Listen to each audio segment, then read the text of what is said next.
Halo, selamat siang pemirsa. Memasuki musim kampanye Pilpres 2024, Komisi Pemilihan Umum atau KPU telah menyiapkan ajang debat bagi 3 pasangan Capres dan Cawapres. Hingga pencoblosan, 3 kandidat akan bertarung debat hingga 5 kali untuk adu gagasan masing-masing.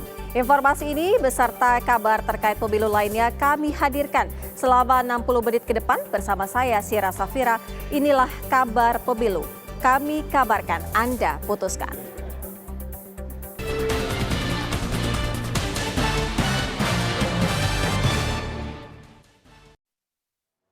Pemirsa, di hari ketiga masa kampanye peserta Pilpres 2024, Menko Polhukam sekaligus calon wakil presiden nomor urut 3, Mahfud MD kembali menjadi pembicara di lingkungan Civitas Akademika.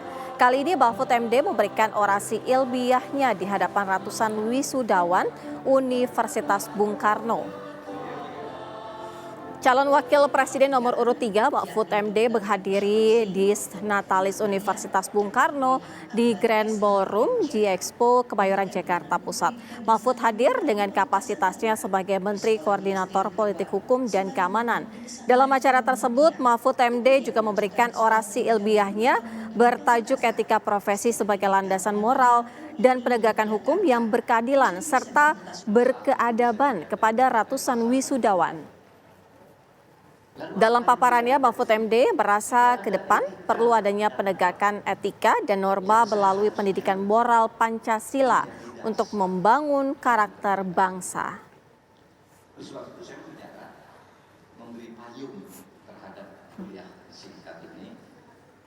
Pemirsa, Menteri Pertahanan Prabowo Subianto bertemu dengan pasangan selebritas Raffi Ahmad dan Nagita Slavina. Dalam pertemuan yang berlanjut dengan makan siang di kantor Kementerian Pertahanan ini, calon Presiden Prabowo Subianto tampak akrab dengan keluarga Raffi Ahmad. Dalam kesempatan ini, Raffi dan Nagita juga didampingi putranya, Cipung, yang turut hadir dengan menggunakan kemeja biru khas pendukung pasangan Prabowo Gibran. Dalam akun TikTok Benteng Prabowo terlihat jelas keakraban Prabowo bersama pasangan Raffi dan Nagita. Menyusul pertemuan ini, spekulasi tentang arah dukungan Raffi Ahmad ke pasangan Prabowo Gibran langsung menguat.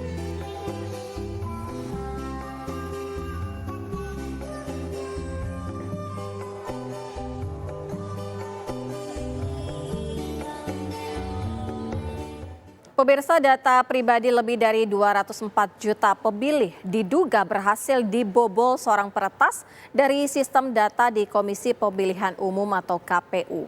Data para pemilih ini bahkan ditawarkan dan dijual seharga 1,1 miliar rupiah kepada siapa saja yang berminat.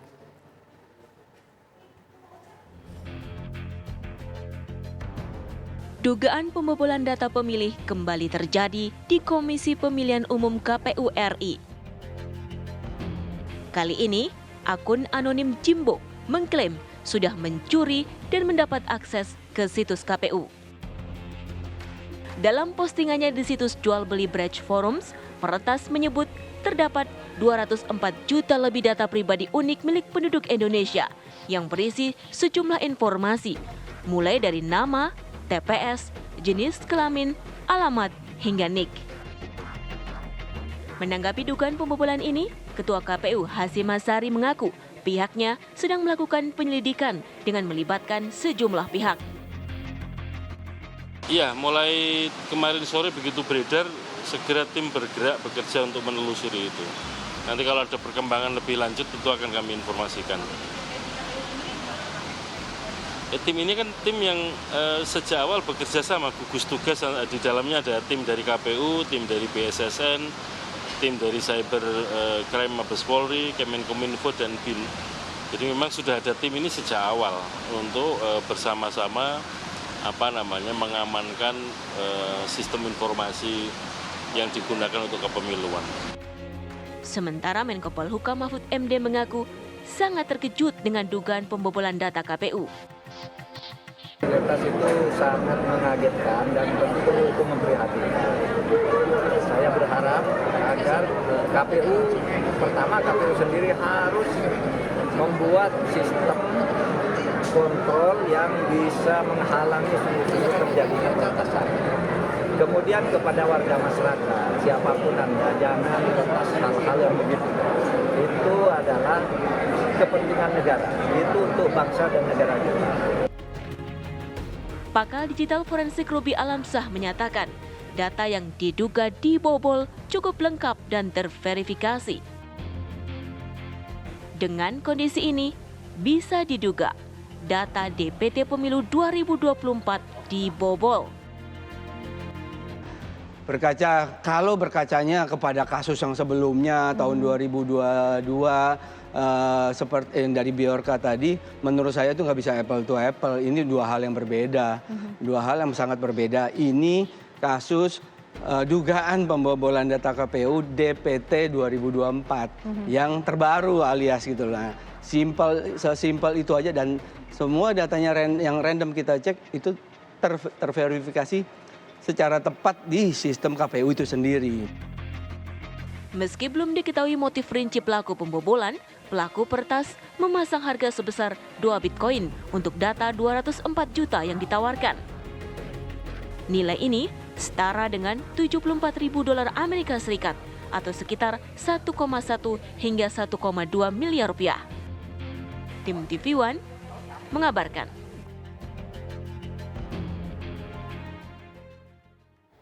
Komisi Pemilihan Umum telah menetapkan jadwal debat calon presiden dan calon wakil presiden pemilu 2024. Meski begitu, KPU belum menentukan mengenai metode dan topik yang akan menjadi bahan debat.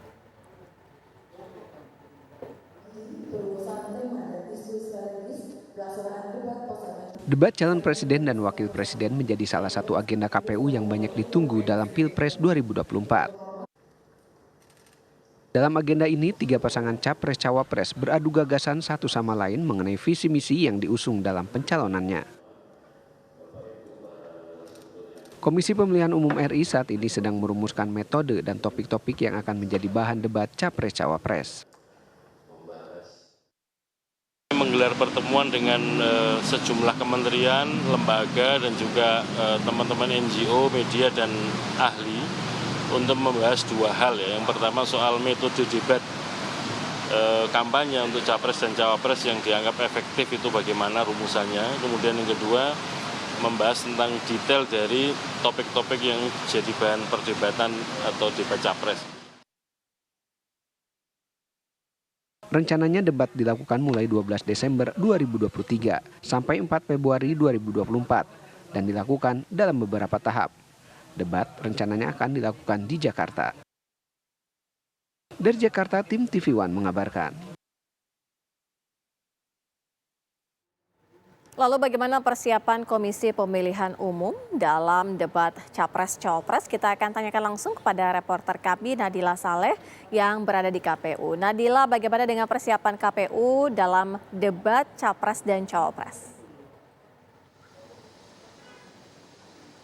Ya baik, selamat sore Sira dan juga pemirsa. Betul bahwa persiapan pelaksanaan debat calon presiden dan juga calon wakil presiden yang akan berkontestasi dalam pemilihan umum 2024 pendatang tengah dipersiapkan oleh KPU sejauh ini. Dapat kami informasikan bahwa sejauh ini KPU tengah mempersiapkan sejumlah hal. Yang pertama ini berkaitan dengan strategi, metode ataupun teknis pelaksanaan debat calon presiden dan juga calon wakil presiden yang akan berlangsung nanti. Yang mana dalam persiapan ini KPU mengundang sejumlah pihak untuk melakukan pembahasan mengenai hal ini, mulai dari masyarakat, kemudian dari pihak dari pemerintah, kemudian akademisi yang dilakukan pada kemarin. Sira, bahwa memang kemarin KPU mengundang sejumlah pihak yang telah saya sebutkan tadi, masyarakat, akademisi, kemudian pemerintah, dan pada sore hari kemarin ini KPU juga mengundang tim pemenangan dari masing-masing calon presiden dan juga calon wakil presiden yang akan berkontestasi dalam pemilihan umum mendatang. Kemudian Sira, dapat saya informasikan juga bahwa pada hari ini KPU juga mengundang media ataupun jurnalis untuk melakukan turut andil melakukan pembahasan mengenai strategi, teknis ataupun metode pelaksanaan debat Capres dan juga Cawapres untuk pemilu 2024 mendatang. Selain itu, Sira dapat informasikan bahwa memang saat ini salah satu dari kedua hal yang telah kami sebutkan tadi, bahwa salah satu hal yang tengah dipersiapkan ataupun menjadi pembahasan di KPU saat ini yaitu mengenai jadwal pemilihan, maksud kami jadwal debat yang akan berlangsung nanti, yang mana untuk perkembangan terbaru bahwa debat nanti akan dilaksanakan sebanyak 5 kali.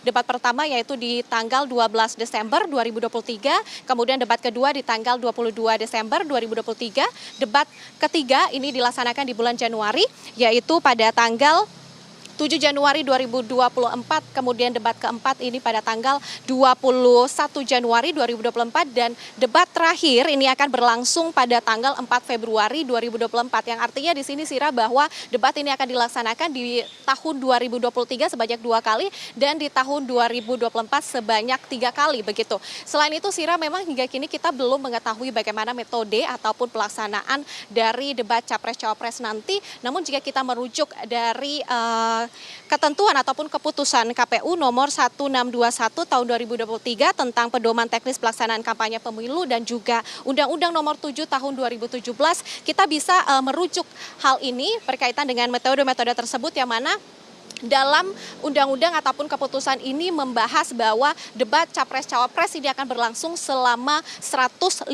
menit, yang mana rinciannya yaitu 120 menit untuk segmen debat, kemudian 30 menit lainnya untuk jeda iklan begitu. Kemudian metode ataupun debat ini akan dilakukan dengan format kandidat dan juga moderator, yang mana dengan pendalaman materi ini akan dipandu oleh moderator, kemudian ditanyakan langsung kepada calon presiden dan juga calon wakil presiden yang akan berdebat nanti. Selain itu, Sira, dalam undang-undang ataupun keputusan ini juga turut menyebutkan ataupun menjelaskan bahwa masing-masing dari capres dan juga cawapres ini tidak diperbolehkan untuk mewakili dirinya dalam debat ini, yang mana apabila masing-masing berhalangan hadir, maka dirinya harus melakukan ataupun memberikan surat pemberitahuan pada H-3 sebelum pelaksanaan debat itu. Sira, kembali ke Anda. Nadila Saleh, informasi langsung dari Gedung KPU Jakarta. Pemirsa, di tengah memanasnya hubungan PDI Perjuangan dengan pemerintahan Joko Widodo, Ketua DPR RI Puan Maharani mengunggah foto pertemuannya dengan Menko Maritim Luhut Binsar Panjaitan. Informasinya kami hadirkan usai jeda.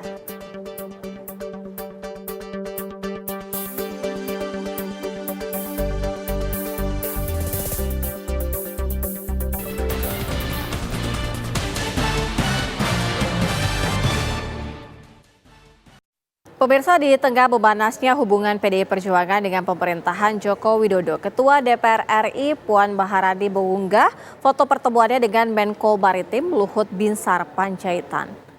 Dalam akun media sosialnya, Puan mengunggah foto dirinya tengah mengunjungi Luhut yang dalam pemulihan setelah berobat di Singapura. Puan mengaku pertemuan tersebut membahas berbagai hal, termasuk mengenai pemilu.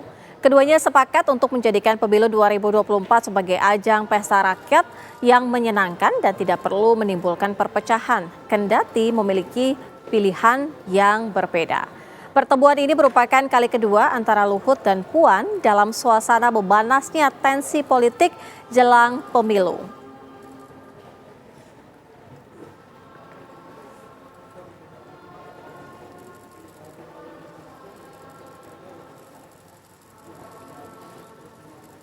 Menteri Pertahanan Prabowo Subianto dan Menko Marves Luhut Binsar Panjaitan menghadiri pelantikan Letjen Maruli Simanjuntak sebagai Kasat di Istana Kepresidenan. Luhut tampak hadir di jajaran Menteri Kabinet Indonesia Maju dan berdiri didampingi Menhan Prabowo Subianto. Saat prosesi pelantikan dimulai, Luhut terlihat berdiri di antara Prabowo dan Menko Polhukam Mahfud MD. Presiden Joko Widodo melantik Jenderal TNI Maruli Simanjuntak menggantikan pejabat sebelumnya Jenderal TNI Agus Subianto.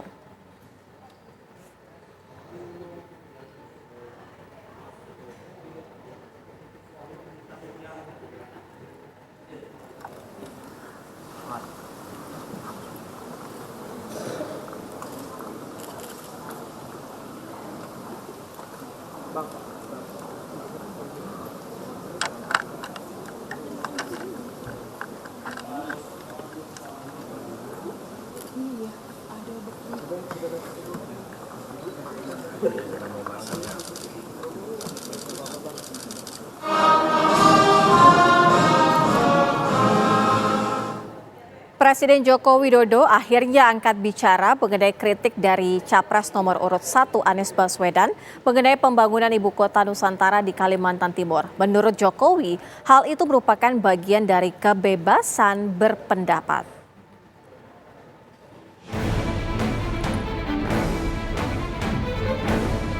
Calon Presiden nomor urut 1 Anies Baswedan lagi-lagi berbicara terkait Ibu Kota Negara Nusantara atau IKN.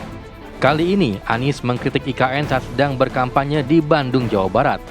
Menurut Anies, dana triliunan rupiah yang dipakai untuk membangun IKN Nusantara baiknya dialihkan untuk pembangunan yang lain. Sebelumnya, mantan Gubernur DKI Jakarta itu juga pernah memberikan kritik pedas terhadap pembangunan IKN saat menjadi pembicara di Universitas Muhammadiyah Surakarta di Solo, Jawa Tengah. Menurut Anies, dengan pindahnya ibu kota baru akan menimbulkan masalah ketimpangan baru. Jadi, antara tujuan mau memeratakan Indonesia tidak. Kalau mau meratakan Indonesia, maka bangun kota kecil menjadi menengah, kota menengah menjadi besar di seluruh wilayah Indonesia. Bukan hanya membangun satu kota di tengah-tengah hutan. Karena membangun satu kota di tengah hutan itu sesungguhnya menimbulkan ketimpangan yang baru. Jadi sekali lagi nih, antara tujuan dengan langkah yang dikerjakan itu tidak nyambung. Nah, kami melihat di sini problem. Ini problem. Karena itu ini harus dikaji secara serius. Karena tujuan kita yang saya sampaikan tadi, Indonesia yang setara, Indonesia yang merata. Sementara itu, Presiden Joko Widodo akhirnya buka suara menanggapi kritik soal pembangunan Ibu Kota Negara Nusantara. Menurut Jokowi, pembangunan IKN merupakan salah satu bentuk upaya pemerataan pembangunan dan ekonomi.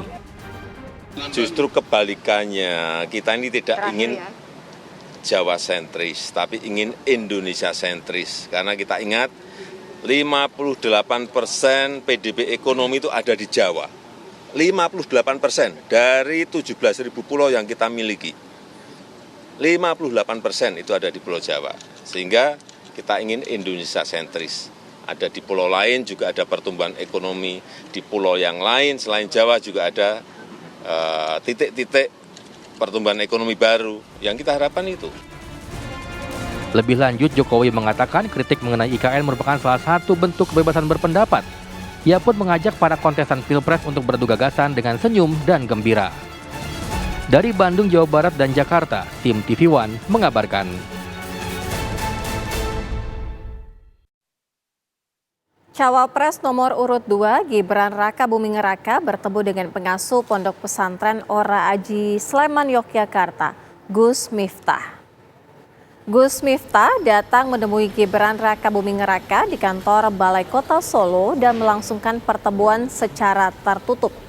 Usai bersilaturahmi dengan putra sulung Presiden Joko Widodo itu, Gus Miftah mengungkapkan hasil pertemuannya kepada wartawan.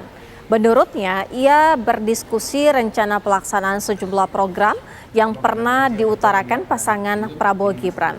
Salah satu program adalah Gerakan Kiai Kampung dan program Sambang Pesantren, di mana Gibran diajak menginap 1 malam di pesantren untuk mendengarkan aspirasi langsung dari pesantren.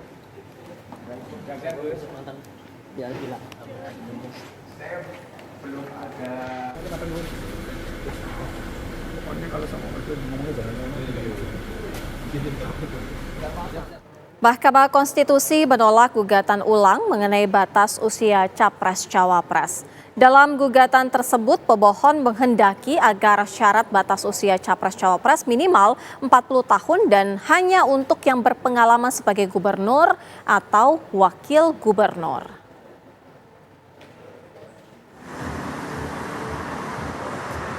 Hakim Konstitusi di Mahkamah Konstitusi menggelar sidang putusan pembacaan soal batas usia Capres-Cawapres. Persidangan dihadiri oleh 9 hakim yang diketuai oleh Hakim Konstitusi Suhartoyo. Dalam putusannya, MK resmi menolak perkara nomor 141 yang berkaitan dengan gugatan ulang batas usia Capres-Cawapres. Dalam provisi menyatakan permohonan provisi tidak dapat diterima. Dalam pokok permohonan menolak permohonan pemohon untuk seluruhnya. Demikian diputuskan dalam rapat permusyawaratan hakim oleh 8 hakim konstitusi. Putusan ini diketok oleh 8 hakim tanpa Anwar Usman. Anwar Usman tidak dilibatkan karena telah diberikan sanksi oleh Majelis Kehormatan MK karena terbukti telah melakukan pelanggaran kode etik berat. Permohonan uji materi terkait syarat batas usia Capres-Cawapres diajukan oleh seorang mahasiswa Universitas Nahdlatul Ulama bernama Brahma Aryana. Dalam perkara ini, Brahma menuntut agar pasal 169 huruf Q UU nomor 7 tahun 2017 tentang syarat usia Capres-Cawapres yang ketentuannya telah ditambahkan lewat putusan MK nomor 90 kembali diubah. Dari Jakarta, Prita Zega Diana Karisma, TV One mengabarkan. Silakan duduk kembali. Persidangan untuk hari Rabu 29 November. Pemirsa, kampanye sudah dimulai. Para caleg mulai gencar mensosialisasikan diri dengan memasang spanduk dan baliho di sudut kota serta jalan protokol. Hal ini membuat Bawaslu mengingatkan para caleg untuk menjaga estetika dan keindahan kota serta tidak memasang spanduk di pohon yang ada di pinggir jalan.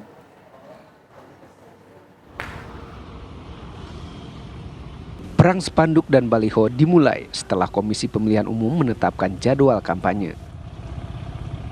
Ratusan caleg di Kota Pekanbaru ramai-ramai memasang spanduk dan baliho di jalan-jalan protokol untuk mensosialisasikan diri. Bahkan spanduk dan baliho tersebut menutupi Kota Pekanbaru karena dipasang sembarangan alias tidak teratur. Pemasangan spanduk ini membuat Kota Pekanbaru tampak kumuh dan mengurangi keindahan kota.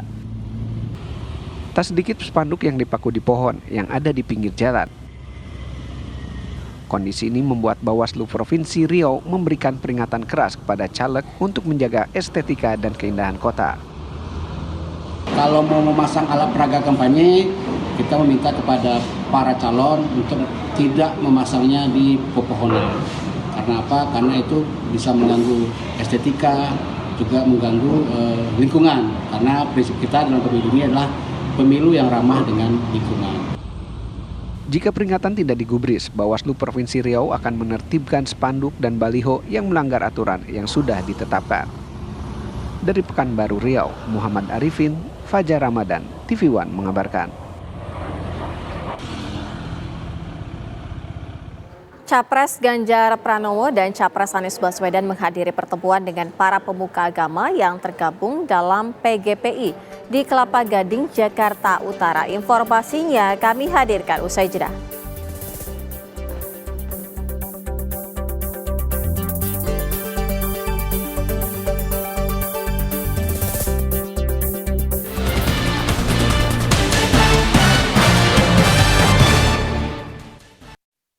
Memasuki kampanye hari ketiga, Capres Ganjar Pranowo menghadiri pertemuan dengan para pemuka agama yang tergabung dalam PGPI atau Persekutuan Gereja Pentakosta Indonesia di Gereja Batak Indonesia Mawar Saron di Kelapa Gading, Jakarta Utara. Ganjar juga mengungkapkan pertemuan dirinya dengan para pembuka tokoh agama dari umat Kristiani beberapa hari terakhir dilakukan untuk menyerap aspirasi khususnya tentang kebebasan beribadah dan pendidikan bagi rumah ibadat demi tegaknya sila ketiga Persatuan Indonesia. Ganjar Pranowo berterima kasih sekaligus memberikan apresiasi kepada para tokoh yang saat ini sudah berkontribusi untuk menegakkan nilai-nilai Pancasila, salah satunya adalah Persatuan Indonesia. Capres nomor urut 3 itu juga mengungkapkan pertemuan alasan dirinya lebih terlihat aktif bertemu dengan para pemuka tokoh agama dari umat Kristiani beberapa hari terakhir. Hal ini dilakukannya untuk menyerap aspirasi khususnya tentang kebebasan beribadah dan pendidikan bagi rumah ibadah.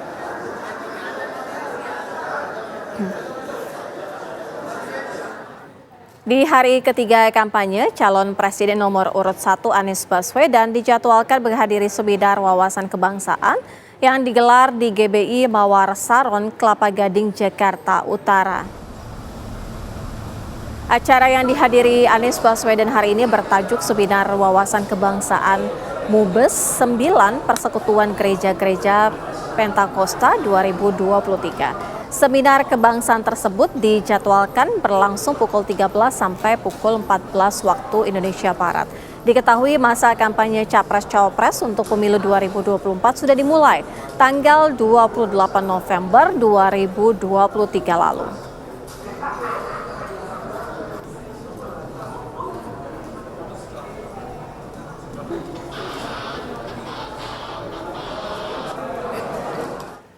Dan untuk memantau agenda kampanye dari para kandidat Capres-Cawapres, ada rekan kami di berbagai tempat.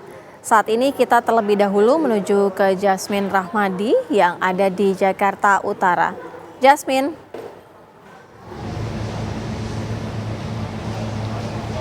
Ya, selamat sore Sira Safira dan juga pemirsa. Benar sekali bahwa calon presiden nomor urut 1 Anies Baswedan di hari ketiga kampanye ini menghadiri seminar wawasan kebangsaan yang digelar di tempat kami mengabarkan saat ini, yakni di GBI Mawar Saron, Kelapa Gading, Jakarta Utara. Tadi memang seminar ini dijadwalkan dimulai pada pukul 13 waktu Indonesia Barat, namun nyatanya tadi Anies Baswedan baru hadir di lokasi sekitar pukul 13.40 waktu Indonesia Barat, sehingga hingga kini seminar pun masih terus berlangsung dan kami awak media masih terus menunggu pernyataan yang nanti akan diberikan oleh Anies Baswedan seusai digelarnya seminar tersebut. Nah, pemirsa, diketahui bahwa memang pihak dari GBI Mawar Saron ini tidak hanya mengundang Capres Anies Baswedan saja, namun ketiga Capres memang turut diundang untuk menghadiri seminar hari ini. Artinya tadi memang Capres nomor urut 3 yakni Ganjar Pranowo juga sudah hadir di lokasi untuk menghadiri seminar pada pagi hari atau sekitar pukul 8 pagi waktu Indonesia Barat. Sementara itu untuk Capres nomor urut 2 yakni Prabowo Subianto memang tidak dapat hadir karena masih bertugas sebagai Menteri Pertahanan Republik Indonesia dan belum bisa mengajukan cuti. Sehingga untuk Prabowo Subianto tadi diwakili oleh adiknya yakni adalah Hashim Joyo Hadikusumo yang juga selaku Wakil Ketua Dewan Pembina Partai Gerindra yang sempat hadir di lokasi. Tadi Ganjar hadir lokasi tanpa didampingi oleh tim pemenangannya. Namun untuk hal apa saja yang disampaikan oleh Ganjar Pranowo pada seminar hari ini memang tidak diketahui pasti. Sira dan juga pemirsa mengetahui bahwa seminar ini digelar secara tertutup dan kami awak media hanya diperbolehkan untuk mengambil gambar kehadiran dan juga nantinya ketika seminar selesai dilakukan. Namun yang diketahui pasti adalah peserta dari seminar hari ini berjumlah sekitar 300 orang, yang mana ini berasal dari 96 sinode gereja yang juga termasuk pemimpin gereja-gereja Pantekosta, karena sekali lagi memang seminar hari ini bertajuk Seminar Wawasan Kebangsaan MUBES 9 Persekutuan Gereja-Gereja Pantekosta Indonesia tahun 2023. Sira dan juga pemirsa, memang diketahui bahwa hari ini merupakan hari ketiga dari masa kampanye yang sudah dimulai pada tanggal 28 November 2023 lalu dan berlangsung selama 75 hari atau lebih tepatnya hingga tanggal 10 Februari 2024 mendatang. Di mana di masa kampanye ini pasangan Capres-Cawapres diperbolehkan untuk menghadiri berbagai lokasi di Indonesia untuk menyampaikan visi misi mereka. Untuk sementara itu kami kembalikan ke studio, Sira Safira. Baik, Jasmine Rahmadi, informasi langsung dari Jakarta Utara di mana tadi Capres Anies Baswedan sudah terlihat hadir. Kita langsung menuju ke rekan kami Kurnia Amal dari tim kampanye nasional Prabowo Gibran. Amal, apa informasi terbaru dari sana? Baik, selamat siang Sira Safira dan juga pemirsa TV One. Betul sekali, di hari ketiga masa kampanye pemilu 2024 untuk calon presiden Prabowo Subianto hari ini memutuskan memang untuk melaksanakan tugasnya atau tanggung jawabnya sebagai Menko Polhukam, di mana nanti untuk hari ini memang rencananya akan digelar konferensi pers oleh tim kampanye nasional Prabowo Gibran terkait putusan MK nomor 141, di mana rencananya untuk konferensi pers sendiri ini akan digelar pada sebentar lagi pagi pada pukul 15.00 waktu Indonesia bagian Barat, tepatnya di Media Center Prabowo Gibran di Jalan Sriwijaya nomor 16 di Bilangan, Jakarta Selatan.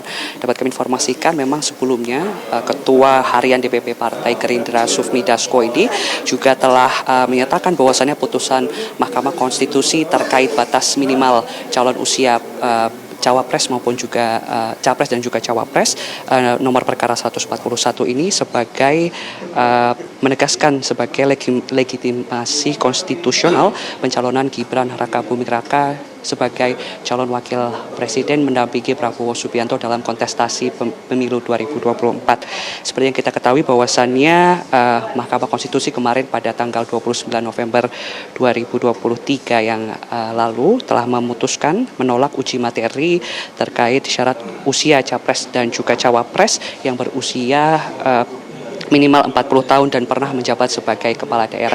Nantinya Sira Safira dan juga pemirsa kita nantikan sebetulnya apa isi konferensi pers langsung dari TKN Prabowo dan Gibran. Demikian Sira Safira dan juga pemirsa, laporan saya langsung kembali ke Anda di studio. Kurnia Amal, informasi langsung dari TKN Prabowo Gibran. Lalu bagaimana dengan aktivitas di pasangan nomor urut 3? Ada rekan kami Haidar Fasal yang saat ini ada kegiatan di mana Mahfud sahabat muda. Silakan, Fasal. Ya, baik. Sira dan juga pemirsa dapat kami informasikan bahwa untuk agenda pertemuan antara Mahfud MD dengan relawan yang mengatasnamakan dirinya sebagai relawan sahabat Mahfud muda ini sudah berakhir, Sira dan juga pemirsa. Kami dapat informasikan bahwa tadi acaranya berlangsung dimulai pada pukul sekitar 12:30 dan baru saja berakhir sekitar 1 jam yang lalu. Nah, tadi kami dapat informasikan ketika Mahfud MD datang ke sini memang ia disambut sangat hangat begitu oleh relawan muda yang mengatasnamakan dirinya sebagai sahabat Mahfud muda, yang mana ini pertemuannya digelar di Jalan Teguh Umar nomor 9 Menteng, Jakarta Pusat. Dan memang pemirsa tadi kami juga sempat memantau bahwa terdapat sejumlah tokoh-tokoh muda juga yang hadir dalam acara pertemuan ini, seperti sebut saja Once dan juga Chania Cita dan juga tokoh-tokoh muda lainnya, yang mana mereka memang mendeklarasikan dukungan kepada calon wakil presiden nomor urut 3 Mahfud MD karena mereka menganggap pasangan Ganjar Pranowo dan juga Mahfud MD ini merupakan sosok yang tepat karena melihat dari rekam jejaknya dan juga value-nya yang dianggap bisa menjadi wadah aspirasi bagi mereka-mereka yang memang masih muda untuk terus melakukan kegiatan-kegiatan yang produktif begitu. Selain itu, mereka meyakini bahwa sosok Ganjar dan juga Mahfud ini akan dapat memanfaatkan bonus demografi yang akan terjadi di Indonesia untuk kemudian mewujudkan Indonesia emas. Dan memang acaranya sudah berakhir dan juga Mahfud MD sudah melakukan berbagai aktivitas untuk kemudian nanti pada malam hari nanti sekitar pukul 7 ia akan bertolak ke salah satu pondok pesantren di wilayah Tangerang begitu untuk kemudian bersilaturahmi bersama dengan sejumlah santri-santri di sana. Untuk sementara demikian kami kembalikan Sira ke studio. Haidar Fasal, informasi langsung dari TPN Ganjar Mahfud. Pemirsa, lalu bagaimana dengan informasi terbaru di Solo, Jawa Tengah? Ada rekan kami Agus Sabtono yang akan mengabarkan agenda calon wakil presiden Gibran Rakabuming Raka. Agus Sabtono, apa informasi terbaru?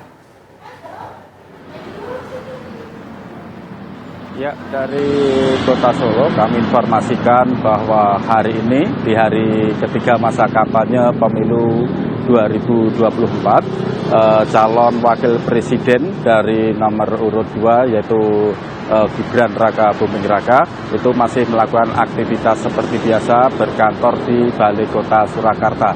Bahkan tadi pagi Gibran menghadiri penyerahan asuransi kematian bagi keluarga PNS yang meninggal dan juga acara pelepasan PNS Purna ataupun pensiun.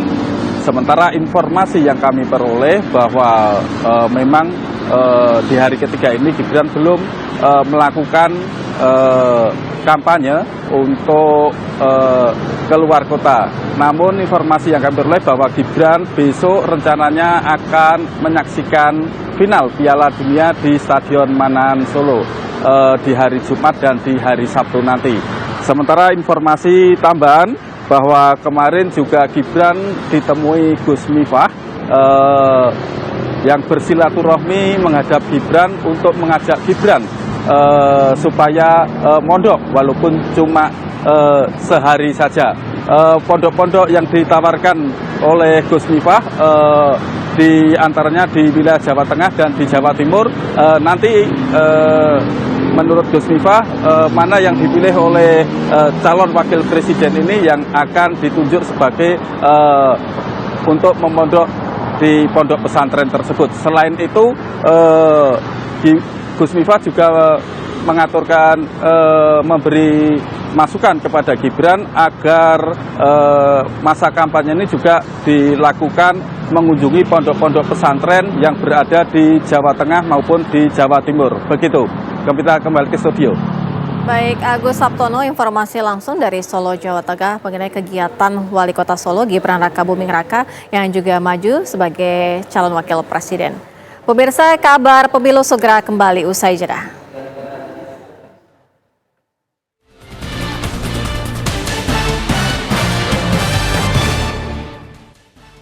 Pemirsa, data pribadi lebih dari 204 juta pemilih diduga berhasil dibobol seorang peretas dari sistem data di Komisi Pemilihan Umum atau KPU. Data para pemilih ini bahkan ditawarkan dan dijual seharga 1,1 miliar rupiah kepada siapa saja yang berminat.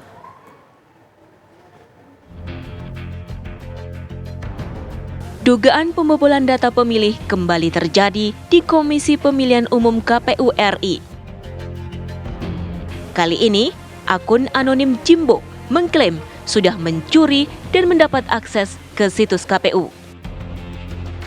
Dalam postingannya di situs jual beli Bridge Forums, peretas menyebut terdapat 204 juta lebih data pribadi unik milik penduduk Indonesia yang berisi sejumlah informasi, mulai dari nama, TPS, jenis kelamin, alamat, hingga NIK. Menanggapi dugaan pembobolan ini, Ketua KPU Hasyim Asyari mengaku pihaknya sedang melakukan penyelidikan dengan melibatkan sejumlah pihak. Iya, mulai kemarin sore begitu beredar, segera tim bergerak bekerja untuk menelusuri itu. Nanti kalau ada perkembangan lebih lanjut tentu akan kami informasikan. Tim ini kan tim yang sejak awal bekerja sama, gugus tugas, di dalamnya ada tim dari KPU, tim dari BSSN, tim dari Cyber Crime Mabes Polri, Kemenkominfo, dan BIN. Jadi memang sudah ada tim ini sejak awal untuk bersama-sama mengamankan sistem informasi yang digunakan untuk kepemiluan. Sementara Menko Polhukam Mahfud MD mengaku sangat terkejut dengan dugaan pembobolan data KPU. Realitas itu sangat mengagetkan dan tentu itu memprihatinkan. Saya berharap agar KPU sendiri harus membuat sistem kontrol yang bisa menghalangi sungguh-sungguh terjadinya peretasan. Kemudian kepada warga masyarakat, siapapun Anda, jangan lepas hal-hal yang begitu. Itu adalah kepentingan negara, itu untuk bangsa dan negara kita. Pakar digital forensik Ruby Alamsah menyatakan, data yang diduga dibobol cukup lengkap dan terverifikasi. Dengan kondisi ini, bisa diduga data DPT Pemilu 2024 dibobol. Kalau berkacanya kepada kasus yang sebelumnya tahun 2022 seperti yang dari Biorka tadi, menurut saya itu nggak bisa apple to apple. Ini dua hal yang berbeda, dua hal yang sangat berbeda. Ini kasus dugaan pembobolan data KPU DPT 2024 yang terbaru alias gitulah. Sesimpel itu aja, dan semua datanya yang random kita cek itu terverifikasi secara tepat di sistem KPU itu sendiri. Meski belum diketahui motif rinci pelaku pembobolan, Pelaku peretas memasang harga sebesar 2 Bitcoin untuk data 204 juta yang ditawarkan. Nilai ini setara dengan $74.000 Amerika Serikat atau sekitar 1,1 hingga 1,2 miliar rupiah. Tim TV One mengabarkan.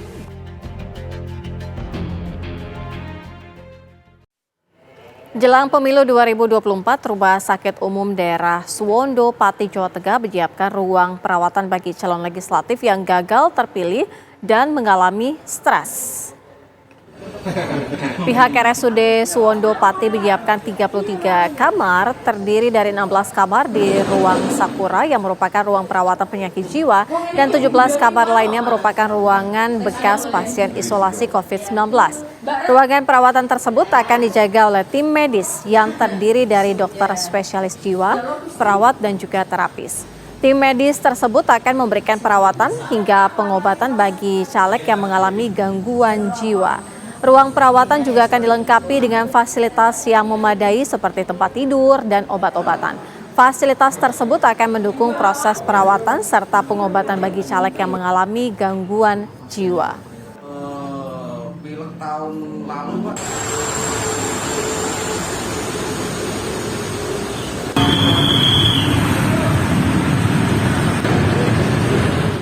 Jelang Pesta Demokrasi Pemilu 2024, Lembaga Pemasyarakatan Raja Basa Bandar Lampung melakukan proses pemutakhiran data pemilih tetap untuk warga binaan yang memiliki hak pilih.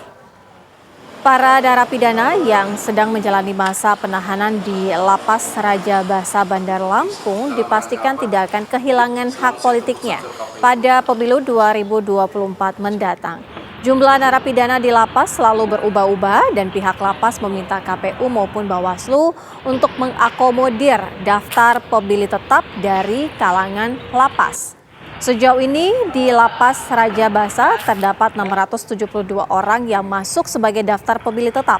Pihak lapas juga telah mengusulkan 380 orang lagi untuk masuk dalam daftar pemilih tetap. Selain itu untuk masa kampanye pihak lapas memastikan tidak ada kelompok ataupun partai yang bisa masuk ke dalam lapas untuk sosialisasi ataupun melakukan kampanye dan hanya mengizinkan petugas KPU untuk memberikan sosialisasi.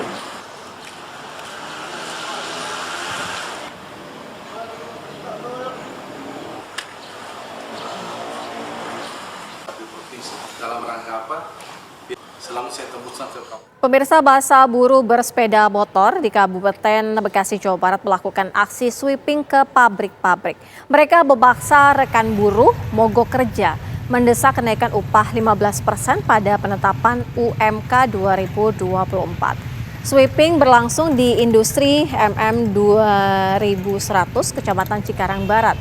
Para buruh menolak kenaikan upah 1,69% pada UMK yang akan disahkan oleh PJ Gubernur Jawa Barat.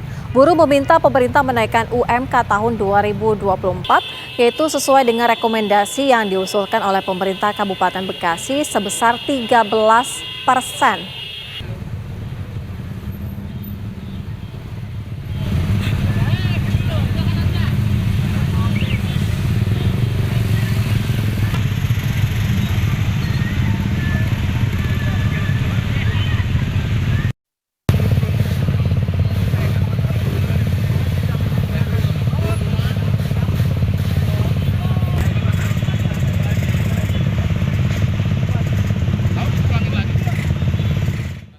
Pemirsa, kabar pemilu segera kembali usai jeda. Kami kabarkan, Anda putuskan.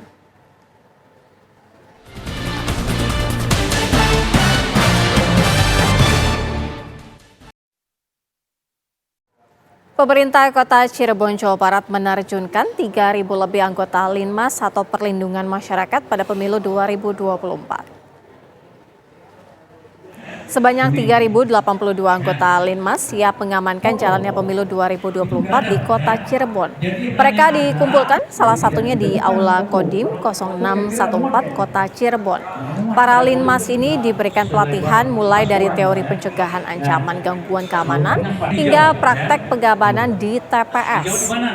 Penggerahan bantuan linmas dalam pengamanan Pilpres dan Pileg wujud dukungan pemerintah Kota Cirebon untuk menciptakan pemilu yang aman serta damai. Peran linmas sangat besar dalam rangka mengamankan pemilu 2024, yakni menjaga ketertiban masyarakat saat di TPS. Dipilih atau dicoblos ya. Nah, kayak seperti begini, itu ada bantalan kaku ya. Jadi tidak. Pemirsa, kampanye sudah dimulai, para caleg mulai gencar mensosialisasikan diri dengan memasang spanduk serta baliho di sudut kota dan jalan protokol. Hal ini membuat Bawaslu mengingatkan para caleg untuk menjaga estetika dan keindahan kota serta tidak memasang spanduk di pohon yang ada di pinggir jalan.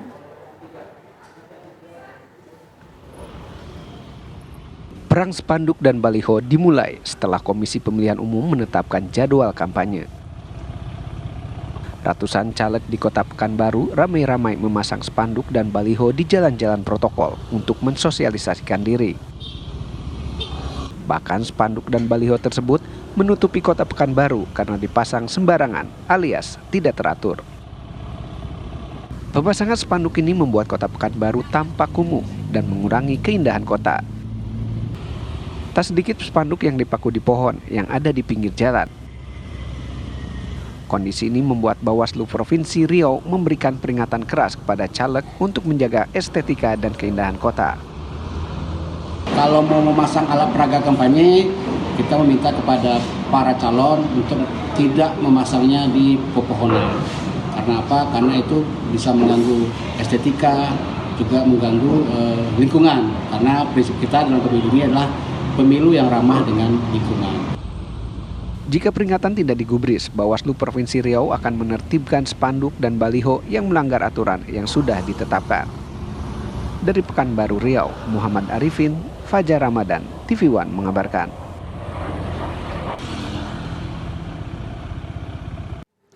Relawan Hukum Merah Putih mendeklarasikan dukungan terhadap pasangan calon presiden dan calon wakil presiden nomor urut 2 Prabowo Gibran. Advokat yang tergabung dalam Relawan Hukum Merah Putih mendeklarasikan dukungannya pada Capres-Cawapres Prabowo Gibran di Gedung Kalimaya Menteng, Jakarta Pusat. Dalam deklarasinya, Ketua Relawan Tim Hukum Merah Putih mengajak semua relawan untuk mendukung pasangan nomor urut 2, serta menjaga kondusivitas agar pemilu dan pilpres dapat berlangsung damai. Mereka juga akan melakukan pengawalan hukum terhadap pasangan Prabowo Gibran. Jadi nggak apa-apa, itu happy aja. Saya nggak pernah bahas, senyumin aja. Yes. Ya. Jadi apa yang dikatakan oleh Pak Prabowo itu benar. Ya. Pemirsa, Mahkamah Konstitusi menolak gugatan ulang mengenai batas usia Capres-Cawapres. Dalam gugatan tersebut, pemohon menghendaki agar syarat batas usia Capres-Cawapres minimal 40 tahun dan hanya untuk yang berpengalaman sebagai gubernur atau wakil gubernur.